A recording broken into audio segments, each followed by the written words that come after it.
ஏஜஸில் some பார்க்கலாம். சரனோட age வந்து 4 times ராஜேஷோட ஏஜஸோட அதிகமாக இருக்குது. அப்போ ராஜேஷோட ஏஜ் வந்து நம்ம 1xன்னு எடுத்துக்கலாம். இதை விட இது 4 மடங்கு அதிகமாக இருக்குது. அதாவது ராஜேஷுங்கிறது பையன், சரண்கிறது அப்பா. அப்புறம் 4 வருஷம் கழித்து அவரோட ஏஜோட ரேஷியோ வந்து 7:5.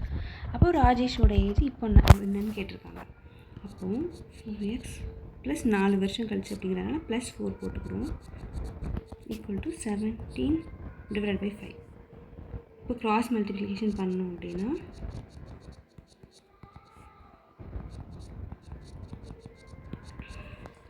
5 4s are 20x plus 20 equal to 17x plus 17 4 68.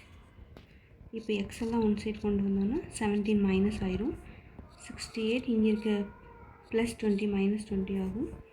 இப்போ இது 3x equal to 48, x equal to 48 divided by 3 cancel பண்ணோன்னா 16, எக்ஸ் இஸ் ஈக்குவல் டு 16. இப்போ எக்ஸ் கண்டுபிடிச்சாச்சு. இப்போ யாரோட ஏஜ் நம்மளுக்கு வேணும்? ராஜேஷோட ஏஜ். ராஜேஷோட ஏஜ் வந்து 1x equal to 1 × 16, 16. The answer is B, 16.